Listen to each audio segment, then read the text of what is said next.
2024년 끝자락에 접어들면서 불안정과 또 기대가 공존하고 있습니다. 미국 증시는 산타 랠리에 대한 기대감이 커지고 있지만 국내 증시는 원달러 환율의 불안정한 흐름과 정치적인 리스크가 더욱더 고조되고 있는 상황인데요. 이런 상황에서 투자자들이 연말과 새해를 대비해 어떤 전략을 세워야 할지 궁금합니다. 오늘은 3프로TV 김한진 이코노미스트와 함께 연말 증시 투자 전략에 대해서 이야기 나눠보도록 하겠습니다. 안녕하세요. 네, 안녕하세요. 네, 기분 좋은 아침이니까 조금 더 긍정적인 이야기로 네. 시작을 해보도록 하겠습니다. 그래서 미국 증시 여쭤보려고 하는데요.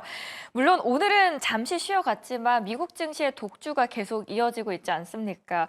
파월도 이제 경제 탄탄하다, 소비도 견조하다라고 해주고 있는데 그렇다면 연말 산타랠리 저희가 충분히 기대를 해도 될까요? 네, 미국은 아마도 트럼프 취임일인 1월 20일이죠. 네. 1월 말까지는 조금 상승세가 이어지지 않을까. 그 이후에도 가능하지만 결국 이제 밸류에이션과의 싸움이다. 주가가 비싸져 있다는 거죠. 지금 S&P 500 PER이 22배를 넘어갔고요. 그리고 IT 업종의 PER은 지금 30배가 넘었습니다. 이런 상태에서는 오늘 바로 조정이 나와도 약세장에 들어가도 하나도 이상하지 않다라는 의견도 설득력이 전혀 없는 것은 아닙니다. 하지만 내년도 S&P 500 기업의 EPS 주당 순이익 전망이 아직까지는 올해보다 한 13% 증가하는 것으로 전망되고 있거든요. 그러니까 이 13% 내지는 10% 이상의 두 자릿수 이익 증가가 조금 어렵다라는 것이 나와야 시장은 좀 밸류에이션을 좀 반납하지 않을까, 주가가 하락하지 않을까 싶고요. 그래서 그런 관점에서 좀 그 시점이 지금보다는 1분기 실적이 발표되는, 그래서 1분기 실적이라는 것은 내년도 들어가서 2025년 전체 기업들의 이익 전망을 조금 조망할 수 있는 그런 의미에서 1분기 실적이 중요한데요.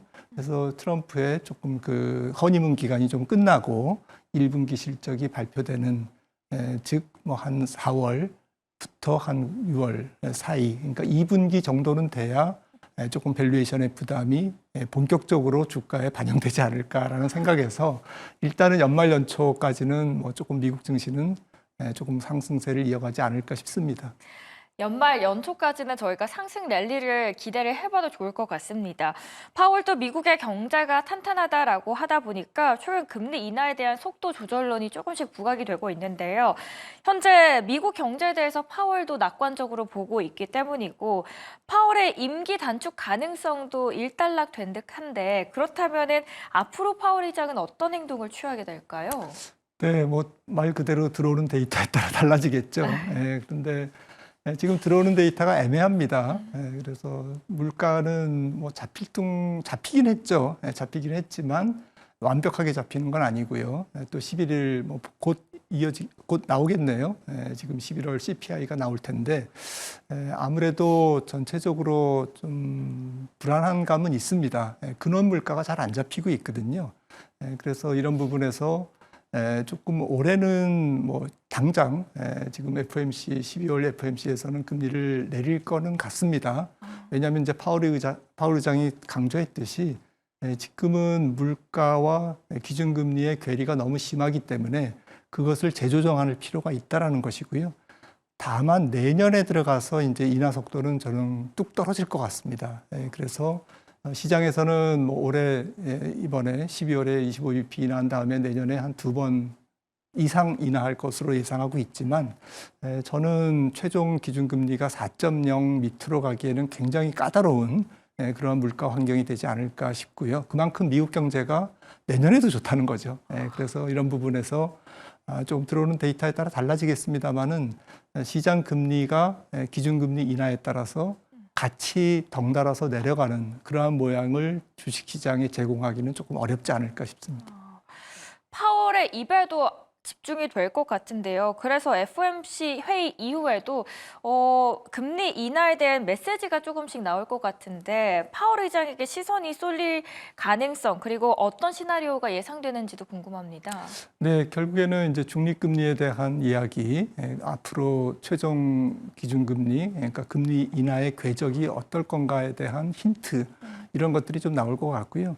12월 FOMC에는 이제 점도표가 또 나오지 않습니까? 그렇죠. 그리고 전체적인 연준 위원들이 지금 현재 미국 경제에 대한 내년도 조망이 이제 투영되기 때문에 파월의 입과 더불어서 점도표에서 표현되는 여러 가지 미국 경제의 내년도에 어느 정도 낙관하고 있는지, 그래서 물가가 어느 정도의 수준으로 잡힐 가능성이 있는지 이런 부분에 대해서 제 생각에는 약간은 매파적인 쪽으로 조금 돌아서는 그러한 계기가 되는 12월 FOMC가 되지 않을까 싶습니다. 문제는 국내 증시가 아닐까 싶습니다. 정말 억소리가 나고 공포스럽다라는 이야기가 떠오르는데요. 그래서 이제라도 아니면은 이제 와서 국장을 좀 팔겠다라는 분들도 많으십니다. 그러다 보니까 기관의 매수 지지에도 불구하고 개인 종목들이 좀 버티지 못하고 있는 모습들이 나타나고 있는데 극도로 위축된 투자 심리 때문에 작은 변수에도 지금은 휘청일 수밖에 없는 상황 같습니다. 연말 국내 증시는 어떻게 될까요? 네, 국내 증시 보면 정말 바람 앞에 촛불 같은 그러한 지금 위태로운 상황이고요. 그렇죠. 이게 빨리 정치적 안정이 급선무인 것 같습니다. 일단 정치적 안정 쪽으로 방향이 돌았으면, 안정권으로 약간 방향을 틀면 시장은 반응할 거고요. 더 이상의 나쁜 반응은 보이지 않을 것이다. 그러니까 지금은 이게 장기화됐을 때 대책이 없다. 그러니까 악순환이 불가피하다. 환율이 오르고 투심이 안 좋아지고 외국인은 더 팔고 나가고 국내 투자자는 힘이 없고 더 팔고 나가고 그러면서 환율이 또 뛰고 금리도 뛰고 그리고 여러 가지 부양책이 계속 발표가 되겠습니다만 또 집행이 되겠습니다만 그러한 부양책의 저지선이라고 그럴까요? 효과라고 그럴까요? 이런 부분들이 차례대로 무너지면 부양을 했음에도 불구하고 환율도 오르고 부양을 했음에도 불구하고 금리도 오르고 주가도 떨어지면 그 다음부터는 걷잡을 수 없는 좀 카오스, 금융시장의 혼란이 가중될 거거든요. 이거는 불보듯 뻔합니다. 그렇죠. 그래서 정치적 안정이 빨리 마무리가 돼서 방향을 틀어줘야만 이제는 금융시장이 스스로 극복할 수 있는 단계는 넘었어요. 정치적 안정이 필수입니다. 하루빨리 회복이 되길 정말 간절히 기대를 합니다. 한동안 급등하다가 진정세를 보이긴 했지만 지금 1,400원대 원달러 환율이 내려올 생각을 하고 있진 않습니다. 여기에 민감할 수밖에 없는 게 뭐 정유화학, 조선, 방산 쪽일 텐데 외환 시장 참가자들이 그래도 1,450원까지는 열어놓고 있는 분위기거든요. 이코노미스트님께서는 어떻게 보시나요? 방금 말씀드렸습니다만은 정치적 안정이 만약에 정말 길어진다. 그러면 저는 1,500원 넘길 것 같아요. 이거는 불보듯 뻔합니다. 지금 글로벌 달러가 약세 기조가 아니잖아요. 강세 기조고 트럼프의 당선을 앞두고 여러 가지 정황을 반영해서 국제 금융시장에서 달러와의 강세 기조가 유지되는 상황이기 때문에 가만히 있어도 다른 나라 통화는 약세 쪽의 압력을 받을 수밖에 없는 상황에서 우리나라 고유의 정치적인 불안이 가세했다. 거의 충격적인 일이 터졌고 이게 환율을 밀어올리는 힘이 있기 때문에 이거는 뭐 굉장히 떠밀려서 갈 수밖에 없는. 그래서 1,500원이 아니라 1,600원까지도 열어놔야 됩니다. 정치적 불안정성이 길어지면. 이 부분을 정말 시장은 굉장히 심각하게 지금 보고 있고요. 이런 부분에서 다시 말씀드리지만 정치적인 안정이 주식 투자자뿐만 아니라 환율이라는 게 국가의 성적표잖아요. 그렇죠. 국가의 신인도고요.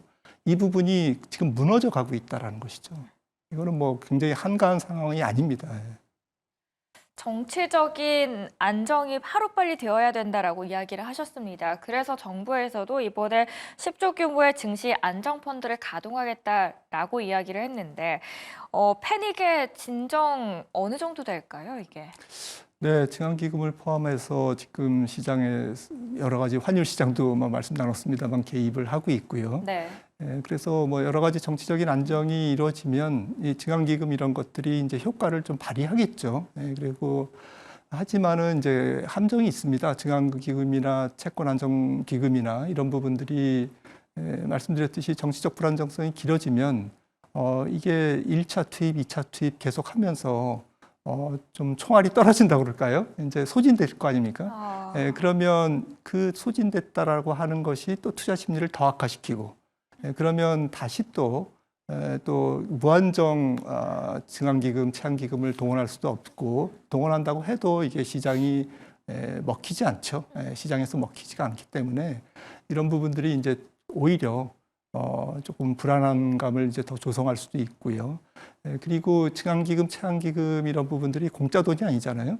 금융기관들, 은행들이 이제 조성한 펀드이기 때문에 이런 부분에서 정치적 불안정성이 길어지면 계속 손실로 눈덩이처럼 커집니다. 이런 부분들이.